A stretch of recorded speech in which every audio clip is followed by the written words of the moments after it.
Hello everyone and welcome to the Toku Portal podcast for Kaitou Sentai LupinRanger versus Keisatsu Sentai PatoRanger. I am Vashi V and joining me today are... Cave. And Shin? The Little King. And Rai. And boy did we all wake up to some news today. Saban sold Power Rangers to Hasbro. Let the fun begin. Hopefully Hasbro doesn't destroy it like they did Transformers. Oh god. Oh Shut god. up. Yeah, that's how the Power Rangers reboot sequel gets funded. Another Michael Bay film. That's how you kill a franchise. Well, see, Someone who liked the Power Rangers movie a few years ago, please don't give the sequel to Michael Bay. It's in Hasbro's Now, hands now. Actually, oh, go on. This does open up a very good question though. Does this hold any sway over the actual actors themselves who actually portrayed them in the past? Because I know that was an issue back when Disney bought it. What do you mean? Because, like, the original Rangers and everybody up that was in it up till they sold it were still technically under contract to Saban, so they couldn't partake in anything until their contracts ran out. It's why it's why the crossover episodes started to pop up again once Disney had it with like Dino Thunder obviously, but with like the Once a Ranger episode in Bokenger. Operation Overdrive. Oh, right. Yeah, Bokenger. It's why that has started is because Saban's creative hold on those characters had ran out. Huh. Not to mention, Hyperforce fans are freaking out because we don't know what's going on with, obviously. Now that Hasbro's in the mix, what's going on with Hyperforce, you know? Now that season 1's over, we don't know if it's going to get renewed. RPG Hasbro. It might just straight up not get renewed? That sucks. Well, then I hope not, but with Hasbro in the mix, we don't know what's going on there.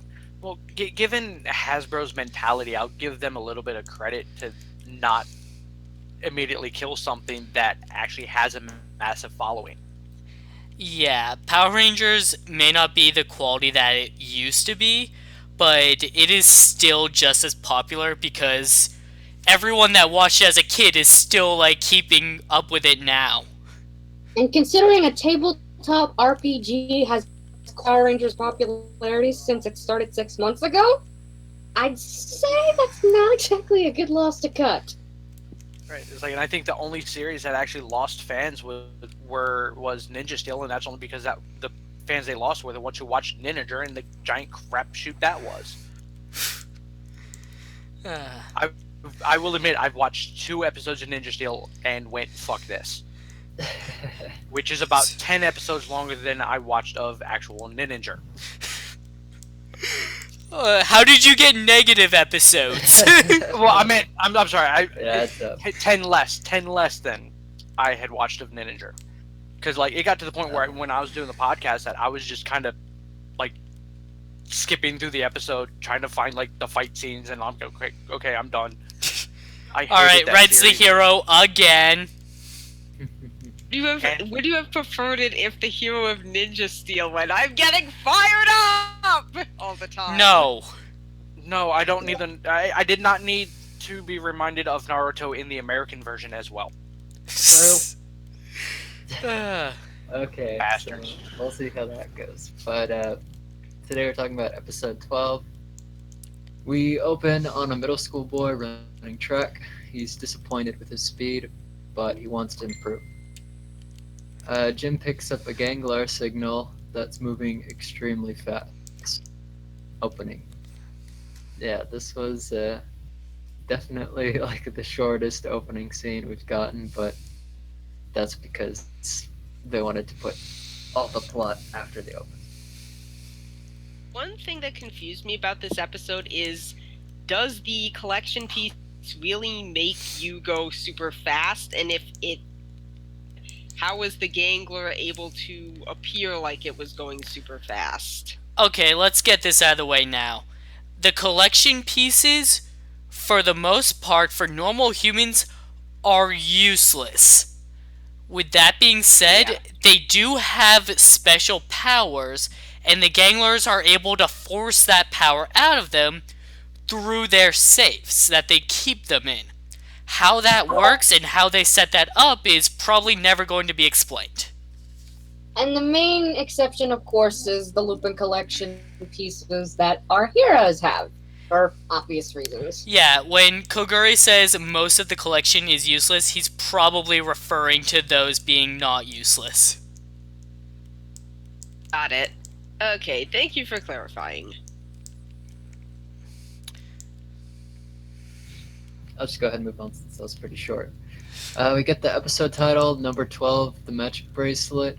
Yuki, student, encounters the extremely fast bomb-throwing gangler, Genko Kopamino. The Lupin Rangers arrive. Genko explains that his collection piece makes him run fast. Red and Blue begin flattering Genko on his speed while Yellow steals it from his safe. But it gets knocked out of her hand, and Yuki picks up the bracelet. The PatoRangers arrive as well. Yuki runs away during the fighting, and Blue follows him. Genko and the other thieves retreat. Thoughts? The flattery bit was funny, and of course I had realized in the pictures beforehand that the bracelet is clearly a repainted chrono changer, but it looks good. It doesn't obviously look like it was repainted. Yeah, I was really happy to see that. I've been watching a lot of Time Force and Time Ranger lately, so that was really cool for me. And fight was okay, and yes, the flattery bit made me laugh, so.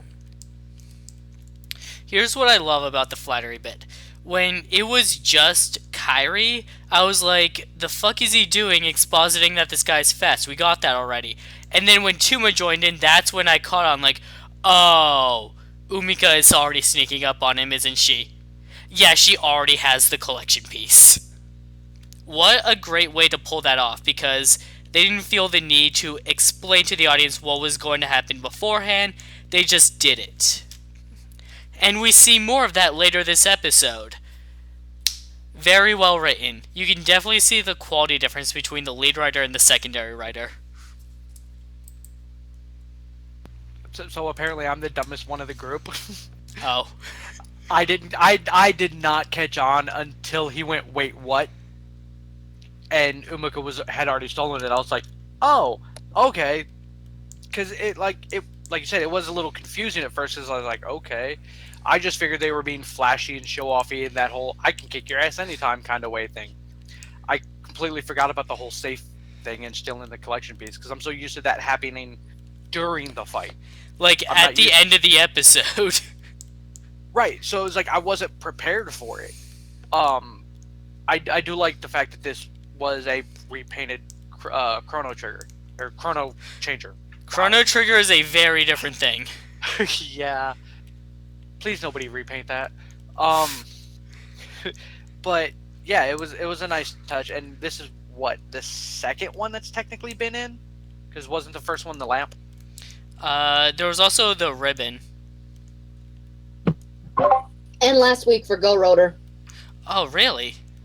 Yeah, repainted Go Rotor. I thought it looked familiar. I didn't even notice that. Couldn't place it. From? Which one is it? Bioman or something? Goggle 5. Goggle 5, yes. Definitely like one of the 80s Sentai. And that's why we love it. Like, it's one of those things, like, I like the fact that they're still getting use out of old props. Even if it is something as dismissive as, hey, let's just make this thing that's not really going to get seen a lot just a one-off kind of thing. It's a nice touch that they're still using stuff and are making props that are identical. Yeah, it's a nice little like a little like homage, I guess, to the older Sentai. just using some stuff that like reflects them. Right. Instead of going the Gokaiger route of, hey, let's just shove all these old Sentais down your throat, which don't take that as me admonishing the series, because that was a fantastic fucking series. It's still one of my One of the favorites. best. Yes, it is. This is really subtle. Like, if you don't know what you're looking for, you're not gonna notice it, which is why I didn't notice the ribbon, because I hadn't seen any of that, and I didn't get the one from last week because I wasn't paying attention. So, Toma in his thief outfit tries to convince Yuki to give up the piece, but ends up chasing him instead. Yuki kind of gets away and arrives at a hospital. Yuki is visiting a friend in a wheelchair. She's determined to get used to it, but she isn't really happy about her situation. I wouldn't Yuki be wants- either. Losing your legs fucking sucks. Yeah, for sure. But Yuki still wants to make her smile. And of course, Toma was eavesdropping. He confronts Yuki on his way home and mentions his friend. Yuki explains that Haruka wanted to be a singer and wants to encourage her. She can still do that. Yeah, but I I think guess she she was wanted- mentioning she wanted to be an idol, which would Yeah. involve dancing as well. But she can still Oh. totally be a singer. yeah. Toma tells him that he should win using his own power and that the bracelet won't help. Yuki says that the bracelet is exactly like the one in a picture book, so it must work. Toma recognizes the name of the picture book and lets Yuki run away for now. Thoughts? I'm not sure if that book is a real book or if it was just made up for this episode, but I liked the idea of the book and the idea of the book later. Kind of how Toma interacts with the kid. It's very interesting. I mean, we do get hints of Toma acting as a sort of big brother figure to Kairi and Umika, but I feel like this is the first time we really dug into that. Like, he's being faced with a situation where he kind of has to be the older figure for somebody here, and I do like that. I do think that at this point in the episode, at least, it is a good tie-in to Toma too, because he loved his fiance with all his heart, and he made it his goal to make her smile. So to see that contrast with Yuki and his friend, I think works really well. And of course, it tying into the collection piece of the week is nice. And the picture book thing, yeah, I agree with you. Very interesting. I do think it was just made up for the episode, though. Like, because I wasn't sure if I should, like, look it up or something. I mean, why not? Find out if it's real. Okay, like, shoot, what was the name of the book again? Heian and the Magic Bracelet or something? I don't know. That book was? I'm forgetting. We'll look it up afterwards. Okay. One thing I like, so, well, going into this episode, I was expecting Tuma and the kid to like have the whole like, oh, they bond with each other kind of episode. What shocked me is that 2/3 of the way through the episode, I realized there was very little like interaction between them, and it's not really so much about them like bonding as it is Tuma encouraging the kid and pushing him along like a role model. And I actually really like that. It is incredibly sweet, and it shows a lot about Tuma's character. Right. I'd expected a lot more bonding rather than just understanding. We do get a peek into Toma's, history and all this stuff when it comes to the book, which added to the whole idea that there would be, a lot more bonding in it. I mean, it was done very, very well.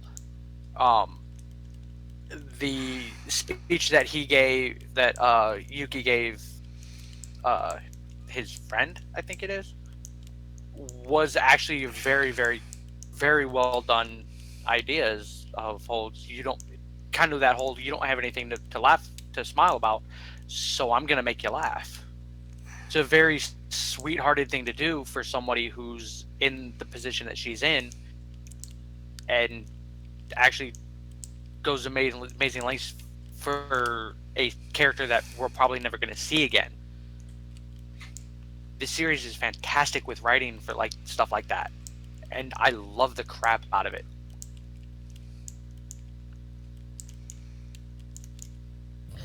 Yep, this episode is definitely on par for the main writer. So when Toma mentions the book to the others, Kogure arrives with a copy.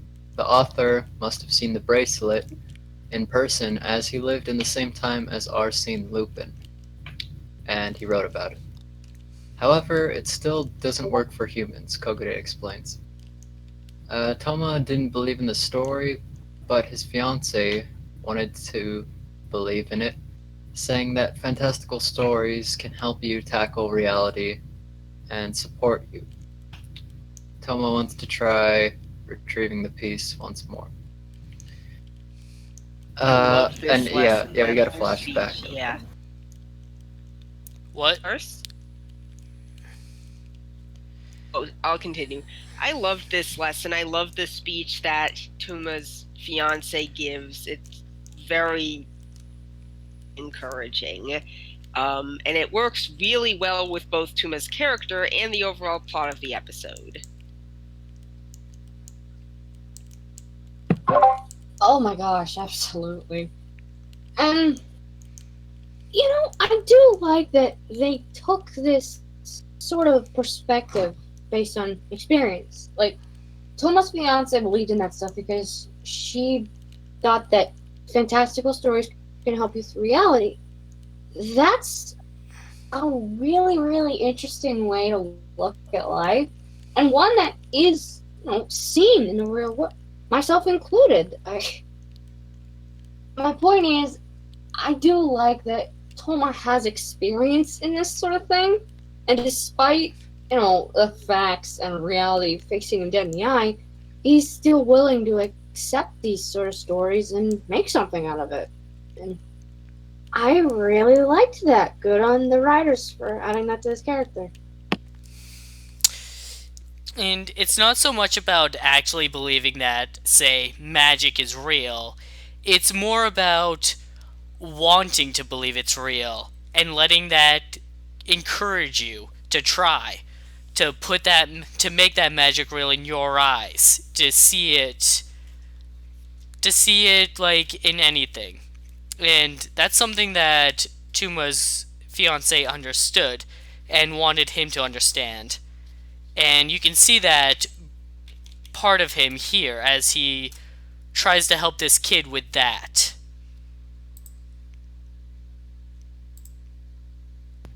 On a side note, I looked up the book. It is Sin of Hinano Valley is what the name of the book is in the show, and I cannot find anything on Google. So Okay, that's probably made up for the show. right. If this book is real, let us know. Yeah, if somebody can find it, please, please. I would love to see this book in real life. But as for the advice that Tuma's girlfriend gives him because of the book, that's fantastic advice for adults, let alone kids. Because the older you get, you tend to not see the magic that exists, or that your outlook towards it changes. What was mystifying and magical when you were a kid, while that never changes, your perception of it does. So the idea of don't lose the magic, don't give up on dreams and these fantastical ideas, is a fantastic thing. Is it basically don't lose the child at heart, and it's a wonderful message. And you could see even in the flashback that it was something that Tuma had trouble with, and even still has trouble with how he pauses when the book gets mentioned and everything else, and it's fantastic, and I love it. For sure. So Toma uses, one of their cards to warn Yuki that he'll take the bracelet before the track meet tomorrow. The global police are determined to stop Jenko's destructive spree. The other thieves wonder what Toma plans on doing, and we get a nice quick shot of Toma kind of basking in the moonlight before the commercial break. But Jenko attacks Yuki the next day, who runs to the shrine where he hid the collection piece. The thieves arrive as well, and Kaito change and roll call. Blue tells Yuki to leave with the piece, but that it will only make him faster if he believes in himself. Yuki takes off. The PatoRangers join the fight, but Lupin Red finishes Jenko with the scissors boomerang.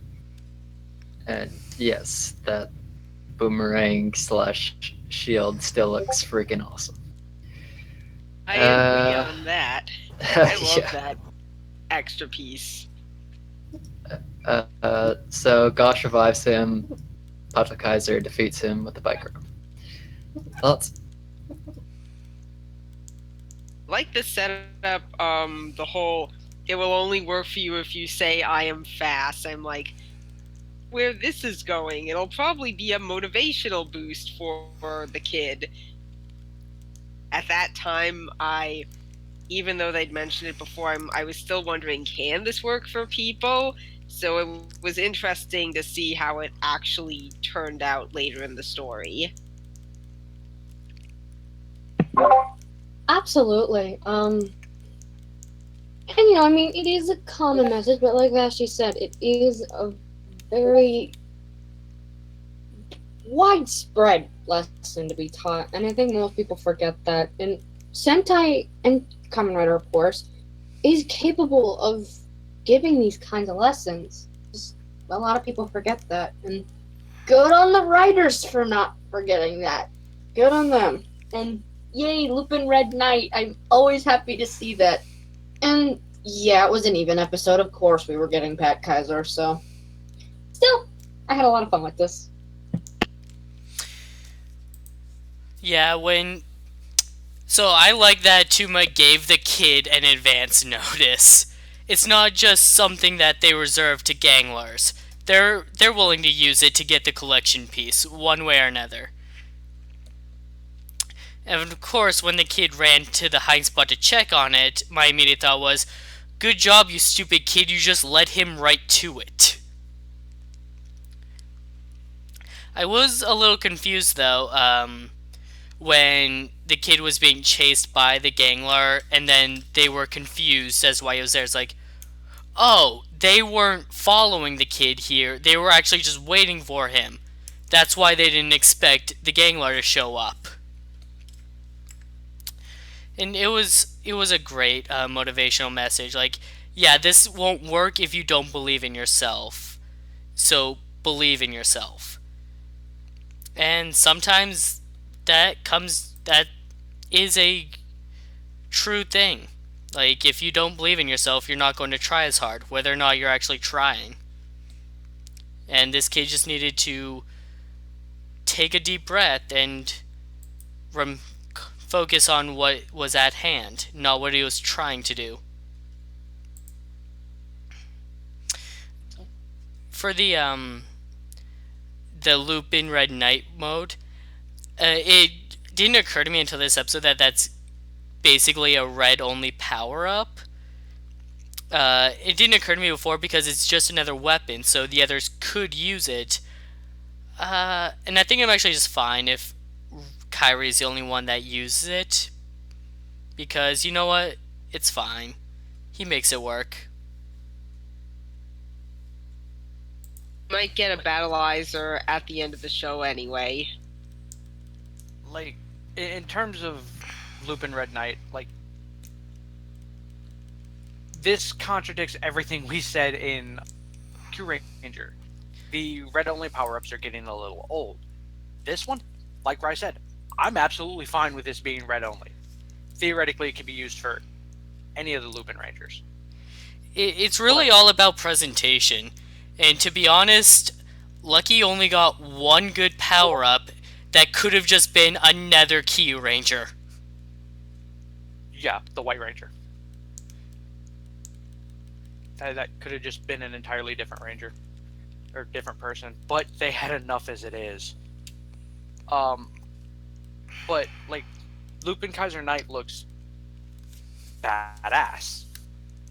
Like, everything keeps the same shape as the collection piece ship. But it looks badass enough that it works, especially for Kyrie. When I saw the advance notice, I had the same thought as Riot. It's like, well, we know when it's getting stolen now because you just showed them where it was.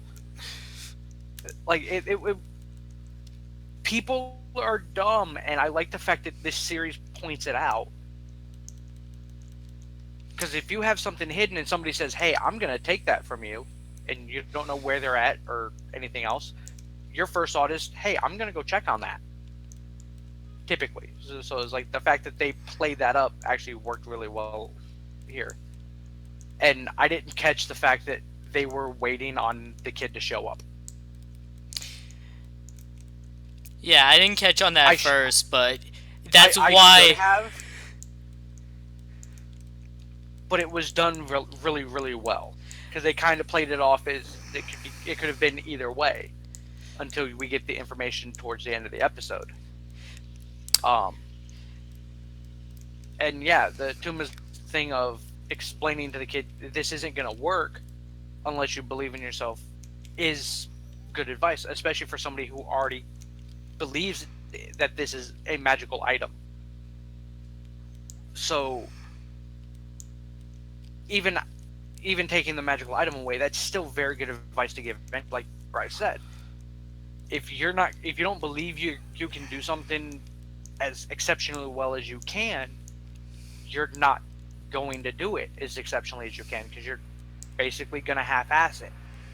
You might put your quote-unquote all into it, but your heart's not entirely into it, so you'll hold back. So for Tuma to basically teach his kids is like, give it your all, put everything you have behind it, and it'll work out how you want, is a very, very good message to give kids. Don't want to do it, do it. Right. Don't focus on how it's not working out, focus on getting it to work. In the immortal words of Tim Curry, don't dream it, be it. Yes, I quoted Rocky Horror Picture Show. Everybody can sue me later. But it's an exceptionally important message for anybody of any age, because it's very easy to forget that even as adults to fully get behind doing something.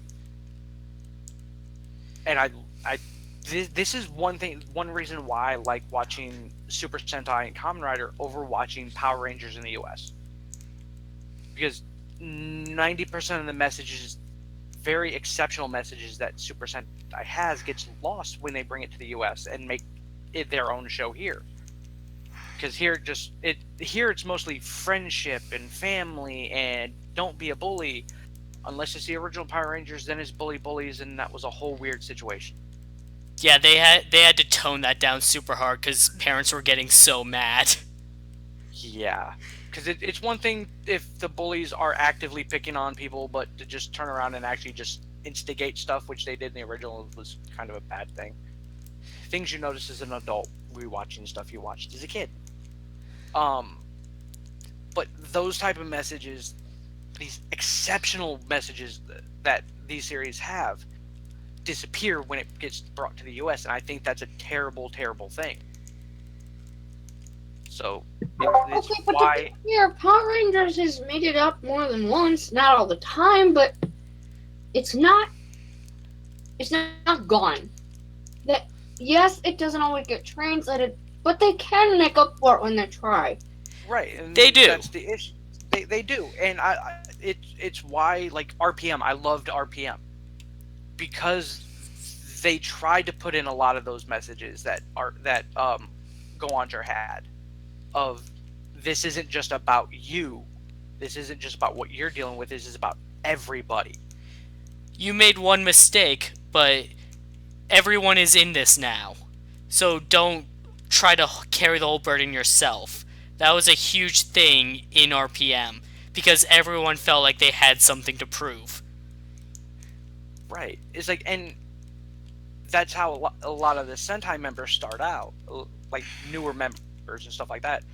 And we even see it with like Sakuya, because every episode that's been relatively focused on him, like last week's episode, it's I have something to prove, and it basically came down to you're not the only one in this.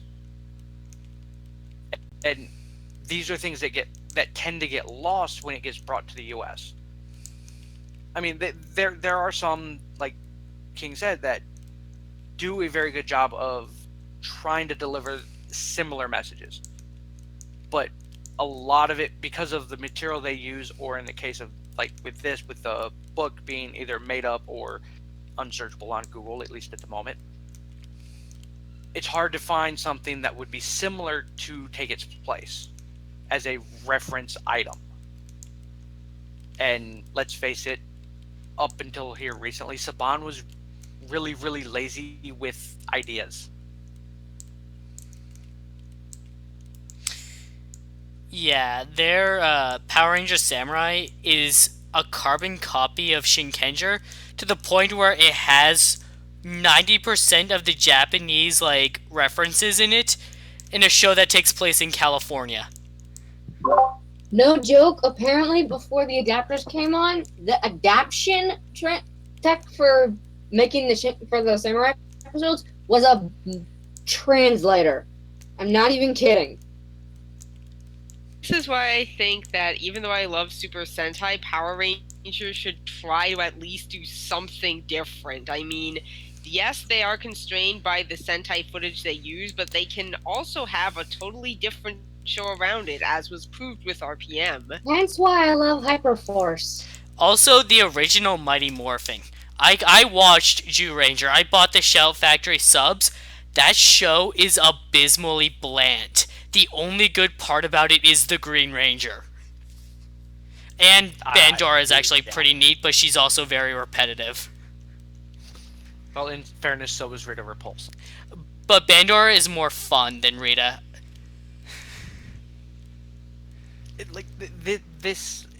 They can do a good job separating the whole Sentai and making power. They've done it for years, and it worked exceptionally well. I think where Power Rangers fell off and ended up, and it wasn't so much of a bad idea for them. I get why they did it. It was when they separated the universes. Like once they stopped that continuity of time, because it was Lost Galaxy was the last one that was actually main continuity. Something like that. And then started doing the Super Sentai thing of closed individual worlds. They lost something when they did that. Because series to series, I think that what Saban and Disney ended up having issues with was the world building aspect of it. Sentai does amazing, at least especially here lately, of world building. That's not the case here with Power Rangers, at least lately. Which, to me, world building, at least for whatever you're going to do in America, is key.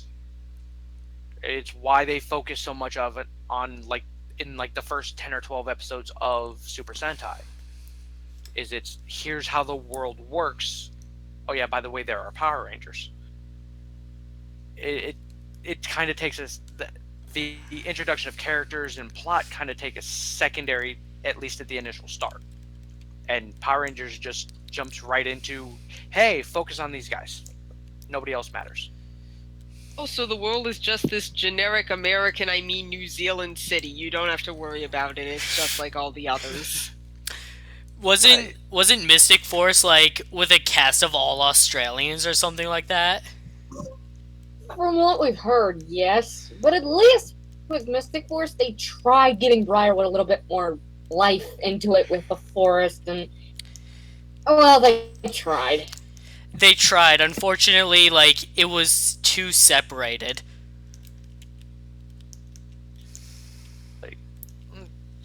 But yeah, it's like it's why I think I lean currently more heavy towards Super Sentai.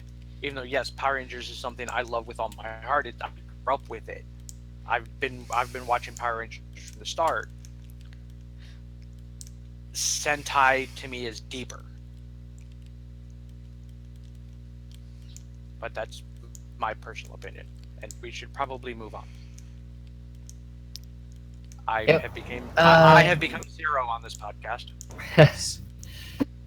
So Yuki wears the bracelet at the track meet, but he begins to fall behind. However, he feels encouraged by Toma's words and believes in himself. He crosses the finish line in first, while also breaking his personal best. Haruka is determined to do her best as well. Yuki gives Toma the bracelet, feeling guilty that he cheated. But Toma tells him that he didn't cheat because the bracelet he used was a fake. He won using his own strength. Toma pats him on the head and congratulates him, saying that fairy tales aren't so bad once in a while.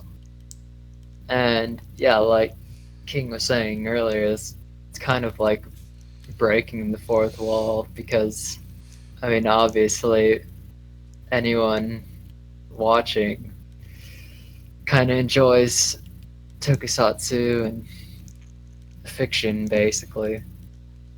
And obviously, we can't watch it like all day long, but it's just something fun to look forward to at the end of the week from work or school. So I really like that. Really nice ending, and of course, this Toma saying that fantastical stories can't be so bad once in a while. Not only is talking to the kids watching the show, but also to the adults and adult fans who are watching the show. So it was a really nice, sweet way to wrap things up. For sure.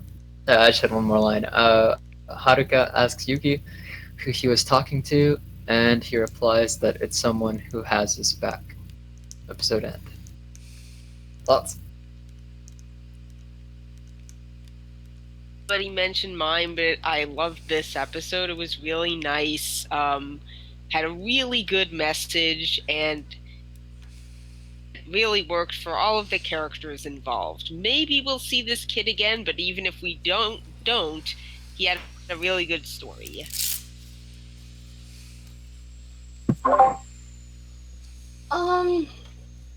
Yeah, I did like the ending, and now that you bring that up, Henshin, it kind of reminds me a little bit of Commander Exide, for those who watched it, and of course, I'm assuming most of us here have.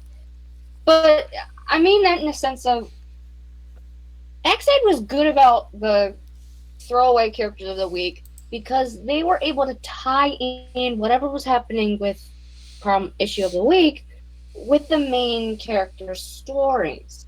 In particular, heroes from what was the most standout in that area, in my opinion.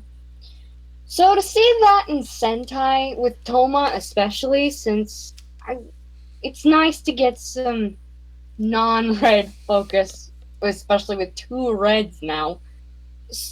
My point is, it reminded me of that, and I really like it. So I enjoyed this a lot. Yeah. Oh, you can go ahead, Rai. You can say what you want to say first. I'm not remembering, like, people of the week in Exide, but I feel that they all had relatable problems, at least, that would tie into what was going on that week.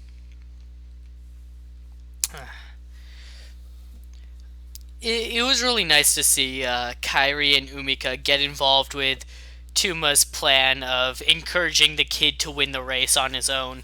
And then the way they all just stuck around to see it play out. In fact, I wanted to wait to bring this up because I'm not sure how to take it. Back when Tuma asked the others "Hey, can you just leave getting this collection piece to me?" Mika and Kogure both. Okay, we should be back up. As Okay, I yay. as I was saying, um,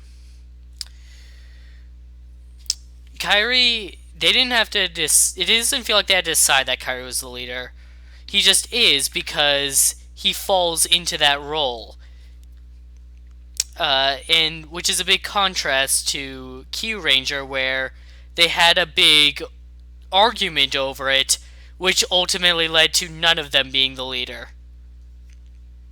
But then, as I thought about it, that scene could also be that the way they look at him could be something different.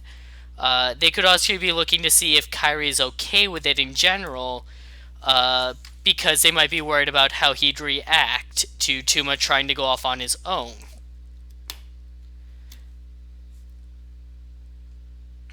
The slight issue with that is the fact that what got stated in the they're technically not a team per se. They're all supposed to do what they need to do.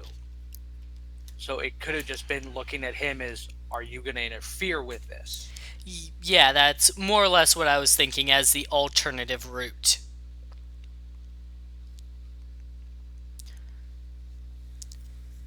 I was just wondering what you guys thought. What did that look say to you? Didn't really think too much about it. I think it could be either this or are you going to stop him?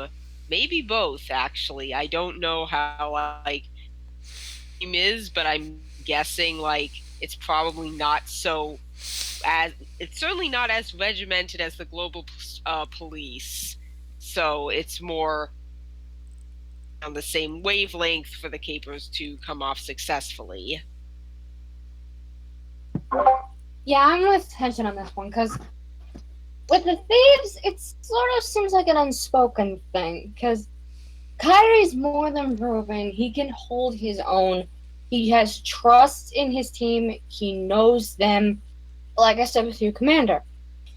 I did think about that look for a second, and I sort of saw it as, are you okay with this, or are you going to fight it? And when Kyrie replies, okay, he's not going to argue. I mean, he trusts Toma enough to handle this, so I saw it as sort of around those lines. Right, and I had said what I thought it was, just more, well, are you gonna interfere with? Because they all seem to have timetable for wanting to get this done. I mean, they all want it done as soon as possible, but all three of them seem to have their own methods of going about it. Like Umika tends to roll with whatever Kyrie decides, because that's her kind of role, the whole little sister looking up to everybody else. She's kind of an airhead. Yeah. But she's good at using Sakuya. But Tuma seems... To be fair, she's a teenager. This is true. But Tuma seems more independent for the most part. He goes with Kyrie's plan because they're the more logical way to get things done. Where I think that's what is how he seems more independent. So it's he runs with Kyrie's plans because they're the more logical ones. For Tuma, this was the more logical way to do it. This was the easiest way to get it back without causing problems. Where if Kyrie had done it, it may have caused more issues. Tuma seems to be more in tune with other people rather than just themselves, because Kyrie does kind of focus more on themselves. Which is shown why it was so surprising when he saw the Pat Rangers helping out the people instead of going after the gangler in an earlier episode, because that's not his mentality. Kyrie is focused on primarily is the collection pieces and getting them so he can get everybody back. So I feel that look was more, what are you gonna do, rather than, are you okay with this?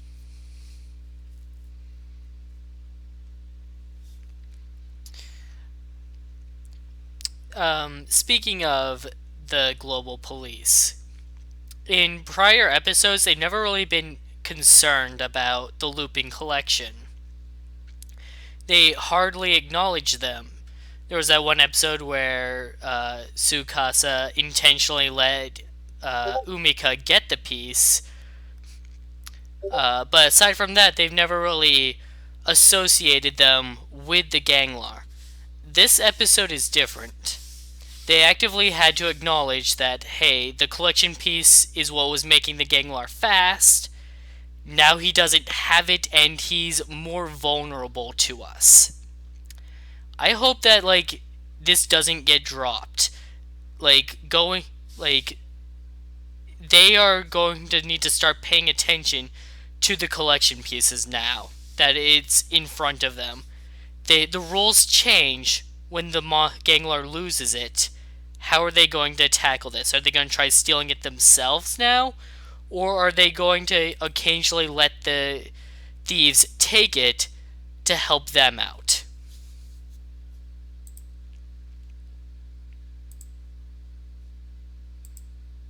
Well, this isn't actually the first time this has happened, though. This has just been the first time that it's been because there was the one earlier was shooting lightning. I think it was the one who was doing the clones. That once he lost his collection piece, that stopped. But the police didn't, like, actively acknowledge it. Right. Well, that's the thing. Is like that. This is where it's fully acknowledged. Like That's what I mean. Like, because we've had it to where we've seen it happen, but we didn't have it fully laid out that yes, this is now why he can no longer do this, or why this power just stopped being used. Because it could easily be done, could have been chalked up to, oh well, that attack didn't work, so he's trying a new strategy. This is full on legit. His speed came from the collection piece. Right. Like, if you go back and watch the other episodes, whatever power they used during the giant mech fight, like, okay, that's not what the collection piece gave them. The problem is that, like, the police never had to pay attention to that before. They just focused on the Ganglar in front of them. This time, they actively acknowledge, like, hey, the collection piece made him fast. Now that's gone, he's not fast. How are they going to use that information in the future, dealing with Ganglars? How are they going to tackle the idea of they're using collection pieces?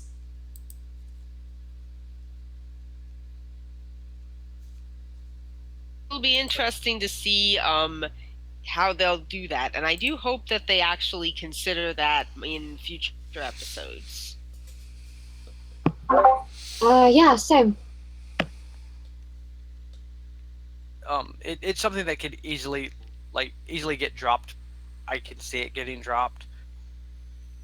Granted, I would see this more getting dropped if this was in Kyuranger, but at least for a bit, it's probably not going to until we get to like the higher ups. Honestly, I can see it getting dropped too, under the idea of Ganglar is a Ganglar, doesn't matter how strong they are, we have to deal with them. And that's pretty much it, because they don't actually have the means to open up the safes. But I'm wondering if they're going to try, or if they're going to start sometimes letting the thieves grab the piece just to make the Ganglar easier to deal with. Right. It starts building for them actually working together, if that's the route that this eventually takes. Which, it's been building up that since episode 2. Right. Because they've already got the whole, we need the collection piece. Y'all don't care about it. That's already been, the foundation has been laid. And they're slowly building on top of it. And I actually do enjoy the slow build up on this, especially after Kyuranger. Kyuranger rushed through a lot of shit. Yeah, this is not rushed at all. It is so well paced. But yeah, overall, like this whole ending scene was amazing.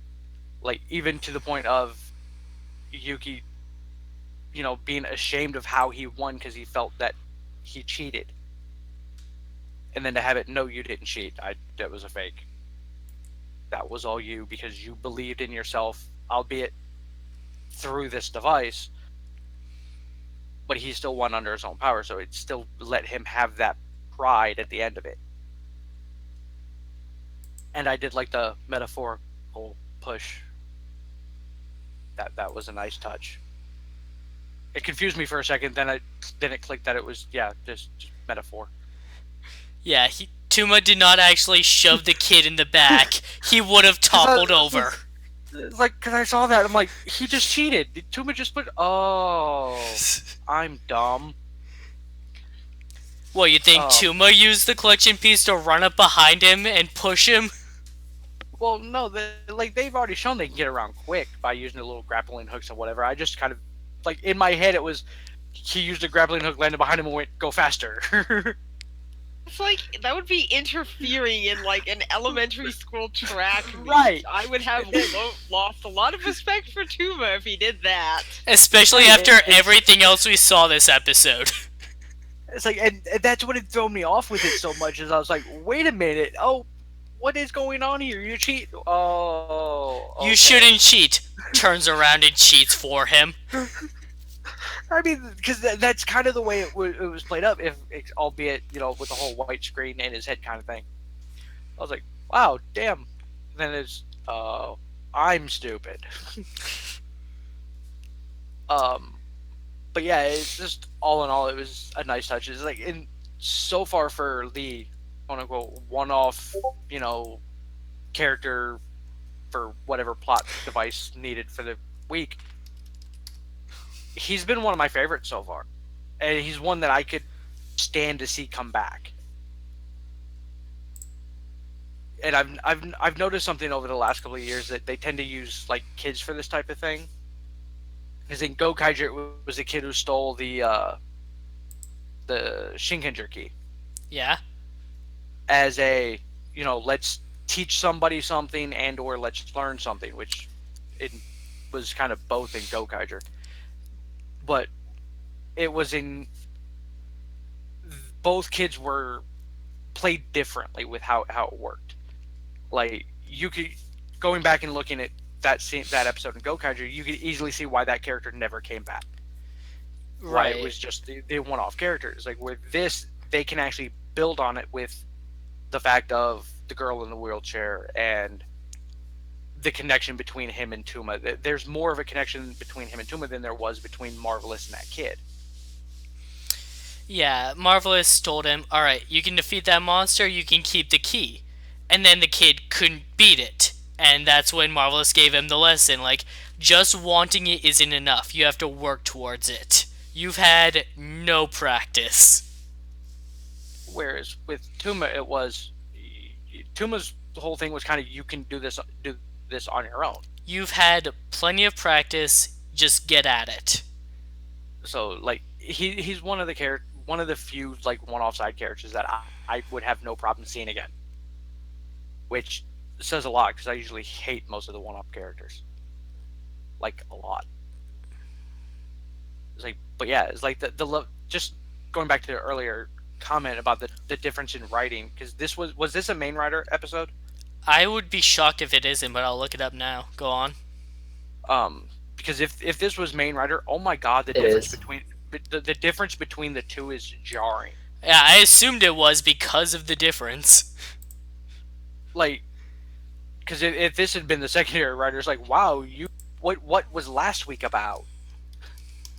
And that's not discounting last week's episode as a bad episode, because it was a good episode. It was just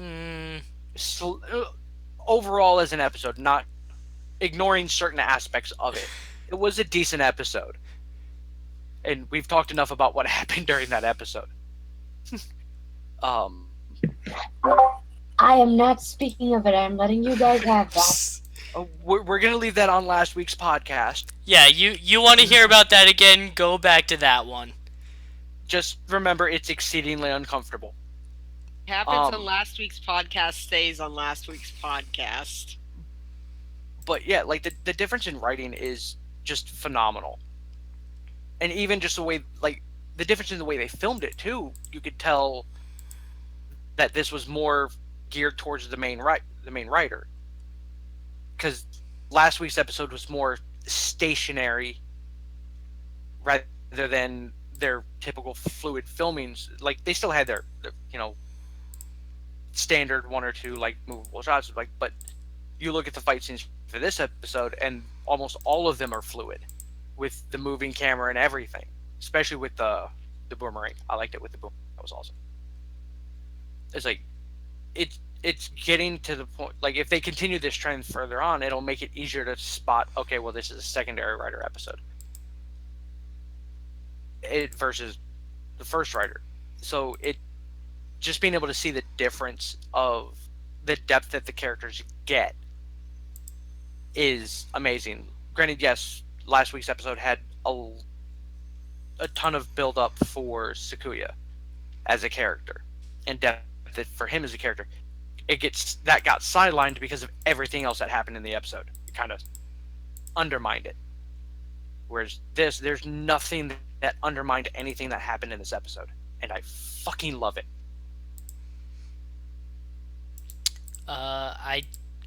So I'm not sure that this episode is written by the lead writer. That's what I saw on one of those wikis. And I looked it up like last week just to see if the next episode would be written by the lead writer. The lead writer is Junko Komura. Mm-hmm. This episode is written by Naruhisa Arakawa. Oh, okay. So that's the third writer? Yeah. it is a different secondary writer. It is still a different writer than wrote last week's episode. Because that was Kaori Kanako. Arakawa's known in Toku writer circles. Yeah. Trust me. Arakawa is the lead writer for Akiba Ranger, both seasons. Hey, I need to get on that. Anybody who watches Shinta knows about Arakawa. Just for a little background for Akara, is he served as the series' main writer for the Blue Seed anime and the Kamen Rider series revival Kamen Rider Kuga. He was also main series writer for Gokaiger.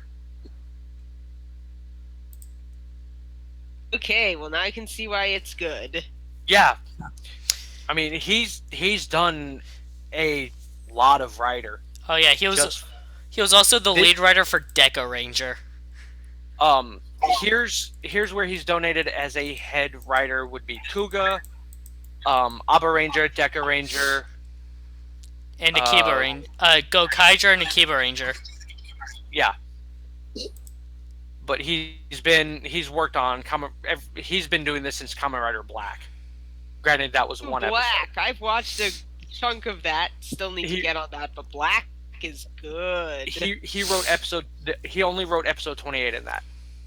So suffice to say, he's well known.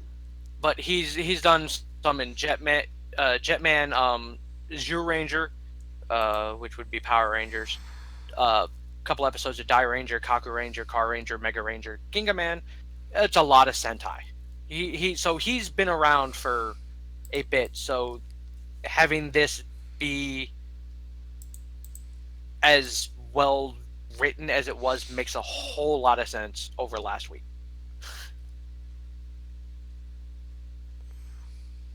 So there's Toku trivia because I got bored and looked it up. So, Junko Komura, the actual lead writer, was actually the secondary writer for Gokaiger and Akiba Ranger. So these two will work well together. If these two work on a lot of the episodes. It also looks like he did a lot in Kamen Rider Wizard. He was the secondary writer in Wizard.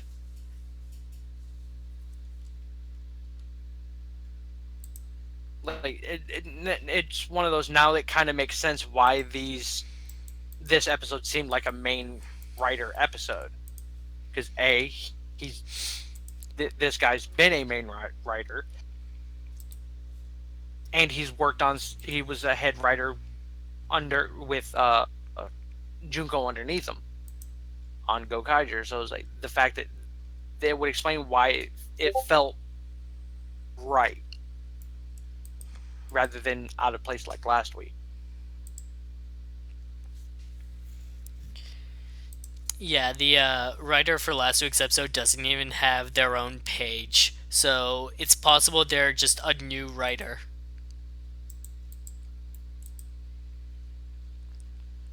Anyways, glad to see this series is in good hands. Oh yes.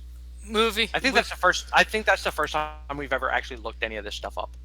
I've done it a couple times before, but not to this extent. So, we've been at this for an hour. Let's move on to final thoughts about this episode. For sure. Yeah, it was a pretty great episode.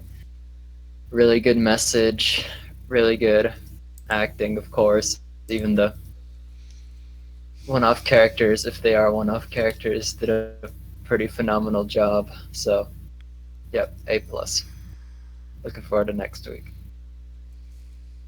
Really great episode, especially for like a character development side episode with a really, really great moral. So I really enjoyed it.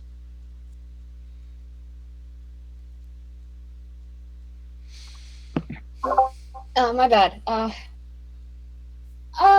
Good moral, good stuff for Toma. I really, really like this episode. Yeah, this was just a feel-good episode. Like, I can see myself coming back and just watching some episodes of this show, and this is one of them. Like this is one of those episodes that point out that you can devote an episode primarily to one character, and it's amazing. This series has gripped me more than pretty much anything has since Gokaiger. Like, I am absolutely in love with this series, and as of now, aside from last week, can do no wrong. With the way they're handling the character development and everything else, it gives me hope that this series isn't gonna bomb halfway through. Because that's one of the issues that you can end up having is a series start off strong and then fail halfway through. I'm looking at you, Wizard. But all in all, it's like this looks like it can just start and continue strong and be fantastic. So, thanks for joining us, everybody, tonight. We'll be back tomorrow with Kamen Rider Build. That series is going places. And next Tuesday for more LupinRanger versus PatoRanger. Next week's episode seems like it's going to be a pretty good one. I'm looking forward to that. See you next time. Bye. Thanks for listening. Adieu, and later, taters. Thank you all for joining. I have one side note. Saturday coming at 6 p.m. Eastern Standard Time over on my channel, which is VashTV on YouTube.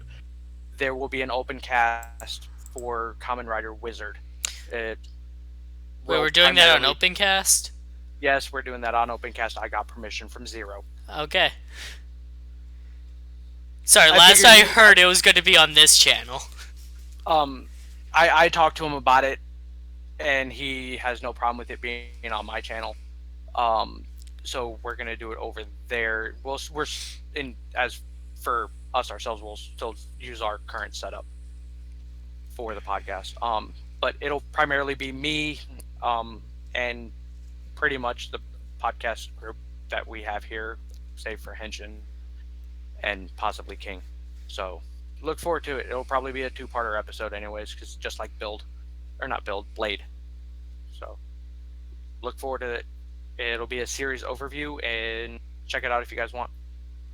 See you guys next time.